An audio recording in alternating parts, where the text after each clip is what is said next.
Coming back to Lakshmi ನಿವಾಸ, star cast, star cast ಇದ್ದು ದೊಡ್ಡ ಸ್ಟೋರಿ 1 ಅವರ್ಗೆ ಎಕ್ಸ್ಟೆಂಡ್ ಆಗುತ್ತೆ, ಹಾಫ್ ಆನ್ ಅವರ್ ಇಂದ 1 ಅವರ್ಗೆ ಎಕ್ಸ್ಟೆಂಡ್ ಆಗುತ್ತೆ, ಆ ಮಟ್ಟಿಗೆ ಜನಪ್ರಿಯತೆ ಪಡೆಯುತ್ತೆ.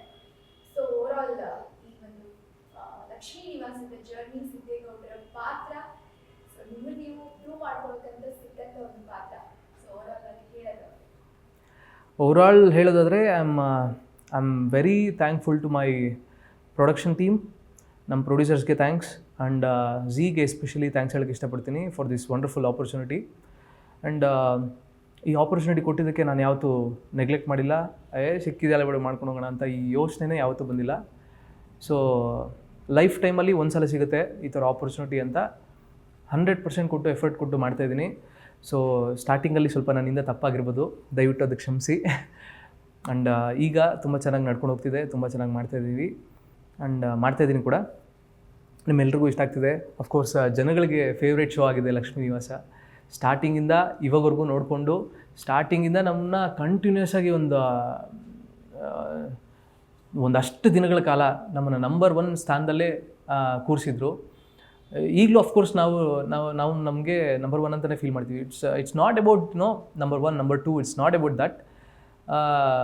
ಜನಗಳಿಗೆ ಹತ್ತಿರ ಆಗಿದೆ, ಜನಗಳಿಗೆ ಇಷ್ಟ ಆಗಿದೆ, ನಾವು ಮಾಡೋ ಕೆಲಸ ಜನಗಳಿಗೆ ಇಷ್ಟ ಆಗ್ತಾಯಿದೆ. ಅದೊಂದು ನಮಗೆ ಮನಸ್ಸಲ್ಲಿರೋದು, ಜನಗಳಿಗೆ ಇಷ್ಟ ಆಗ್ತಿದೆಯಲ್ಲ ಅನ್ನೋದೊಂದೇ ನನ್ನ ಮನಸ್ಸಲ್ಲಿರೋದು. ಆ್ಯಂಡ್ ನಾವು ಮಾಡೋ ಕೆಲಸನೂ ನಮಗೆ ಸ್ಯಾಟಿಸ್ಫ್ಯಾಕ್ಷನ್ ಕೊಡ್ತಾಯಿದೆ. ಸಿದ್ದೇಗೌಡ ಪಾತ್ರನಂತೂ ನಾನು ತುಂಬ ಎಂಜಾಯ್ ಮಾಡ್ಕೊಂಡು ಮಾಡ್ತಾಯಿದ್ದೀನಿ. There is lot more to go. ಇದು ಜಸ್ಟ್ ಎ ಬಿಗಿನಿಂಗ್. ಇನ್ನು ನಿಮ್ಮ ತಾಯಿಯವ್ರ ಜೊತೆ ಒಟ್ಟಿಗೆ ನೀವು ಆಕ್ಟ್ ಮಾಡೋ ಒಂದು ಸ್ಪೇಸ್ ಸಿಗುತ್ತೆ. ಸೊ ಆ ಎಕ್ಸ್ಪೀರಿಯನ್ಸ್ ನ ಹೇಳೋದಾದ್ರೆ ತುಂಬಾ ರೇರ್ ಆ ಥರದ್ದು ಒಂದು ಅವಕಾಶ ಸಿಗುತ್ತೆ. ಸೊ ಅಮ್ಮನ ಜೊತೆ ಆಕ್ಟ್ ಮಾಡಿರೋದು ಹೇಗಿತ್ತು ಅಂತ? ಹೌದು, ಅಮ್ಮ ಹೌದು. ಆ್ಯಕ್ಚುಲಿ ನನಗೆ ಆಸೆ ಇತ್ತು ಅಮ್ಮ ಜೊತೆ ಒಂದೇ ಸ್ಕ್ರೀನ್ನ ಶೇರ್ ಮಾಡಬೇಕು. ತುಂಬ ಇತ್ತು ಆ ಥರ ಒಂದು ಆಸೆ. ಲಕ್ಷ್ಮೀ ನಿವಾಸದಲ್ಲಿ ನನಗೆ ಇಂಥ ಆಪರ್ಚುನಿಟಿ ಕೊಟ್ಟಿರೋದು. Again I am really thankful to my producer Nirmala ma'am, and thanks to Zee for selecting my mom as ಬೆಟ್ಟವ. ತುಂಬ ಚೆನ್ನಾಗಿ ಮಾಡ್ಕೊಂಡು ಹೋಗ್ತಿದ್ದಾರೆ ಅವ್ರ ಪಾತ್ರನ. ರೀಸೆಂಟಾಗೆ ತಾಳಿ ಕಟ್ಟೋ ಸೀನಲ್ಲಿ ಒಂದೇ ಸಲ ಫಸ್ಟ್ ಟೈಮ್ ಆ್ಯಕ್ಚುಲಿ ಸ್ಕ್ರೀನ್ ಅಂದರೆ ಒಂದೇ ಸ್ಕ್ರೀನ್ ಅಂದರೆ ಅವ್ರು ಕಾಣಿಸ್ಕೊಂಡಿಲ್ಲ, ಅವ್ರ ಮುಖ ಕಾಣಿಸ್ಕೊಂಡಿಲ್ಲ. ಒಂದು ಶಾರ್ಟಲ್ಲಿ ಶೇರ್ ಮಾಡಬೇಕು ಅನ್ನೋದೇ ನಮ್ಮ ಡ್ರೀಮ್ ಆ್ಯಕ್ಚುಲಿ ಇದ್ದಿದ್ದು. ಕಾಣಿಸ್ಕೊಂಡಿಲ್ಲ, ನಾನು ಅವ್ರಿಗೆ ಸಿಕ್ಕಾಕೊಂಡ್ಬಿಡ್ತೀನಿ, ನನ್ನ ಕೈನ ಟಚ್ ಮಾಡಿಬಿಟ್ಟು ಅವ್ರಿಗೆ ಅದು ಸಿಕ್ಕಾಕೊಂಡ್ಬಿಡ್ತೀನಿ.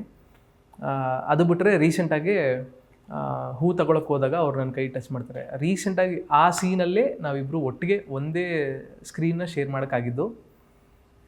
ತುಂಬ ಚೆನ್ನಾಗಿ ಬಂತು. ನಾನು ಗೊತ್ತಲ್ವ ಸ್ವಲ್ಪ ಬಿಲ್ಡಪ್ ತೊಗೊಳೋದಕ್ಕೆ ಹಿಂಗೆ ನಮ್ಮಮ್ಮ ಅಲ್ಲಿ ಕೂತಿದ್ರು, ನಾನೆಲ್ಲ ಡ್ರೆಸ್ ಎಲ್ಲ ಮಾಡ್ಕೊಂಬಂದ್ಬಿಟ್ಟು, ಯಾರು ಇದು ಹೊಸ ಆರ್ಟಿಸ್ಟಾ? ಚೆನ್ನಾಗಿ ಮಾಡ್ಬೇಕಮ್ಮ, ಸಿದ್ದೇಗೌಡನ ಜೊತೆ ಮಾಡ್ತಾಯಿದ್ದೆ ನೀನು, ತುಂಬ ಲಕ್ಕಿ ನೀನು ಅಂತ ಈ ಥರ ಸ್ವಲ್ಪ ಕಾಮಿಡಿಯಾಗಿ ಶುರು ಮಾಡಿಕೊಂಡು ಚೆನ್ನಾಗಿ ಮಾಡಿದ್ವಿ. ನಾನು ನನ್ನ ಕ್ಯಾರೆಕ್ಟರ್ ಚೆನ್ನಾಗಿ ಮಾಡಿದೆ, ಅವ್ರ ಕ್ಯಾರೆಕ್ಟರ್ ಚೆನ್ನಾಗಿ ಮಾಡಿದ್ರು. ಸೊ ಈ ಥರ ಇನ್ನೂ ತುಂಬ ಇದೆ. ಈಗಷ್ಟೇ ಹೇಳಿದ್ನಲ್ವಾ, ಕತೆ ಈಗ ಶುರುವಾಗ್ತಾಯಿದೆ. ಪಿಕ್ಚರ್ ಅಭಿ ಬಾಕಿ ಮೇರೆ ದೋಸ್ತ್.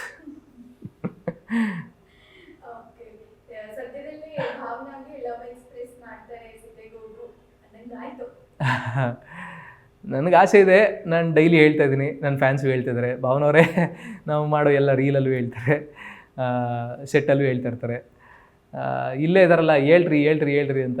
ಆ್ಯಕ್ಚುಲಿ ನಮ್ಮ ಸೆಟ್ ಹುಡುಗರು ಕೂಡ ಮೊಬೈಲಲ್ಲಿ ZEE5 ನೋಡ್ತಾ ಇರ್ತಾರೆ, ಅಷ್ಟಿಷ್ಟ ಆಗ್ಬಿಟ್ಟಿದ್ದೀವಿ ನಾವು ಅವ್ರಿಗೆ. ಸೊ ನಾನು ಹೇಳೋಕ್ಕೆ ಕಾಯ್ತಾ ಇದ್ದೀನಿ, ಯಾವಾಗ ಒಪ್ಕೊಳ್ತಾರೆ ಅನ್ನೋದು ನಾನು ವೆಯ್ಟ್ ಮಾಡ್ತಾಯಿದ್ದೀನಿ. ಯಾವಾಗ ಹೇಳ್ತೀನಿ ಅದು ನನಗೂ ಗೊತ್ತಿಲ್ಲ, ಅದನ್ನು ನಮ್ಮ ಚಾನಲ್ ಅವರು ಡಿಸೈಡ್ ಮಾಡಬೇಕು, ನೋಡುವ.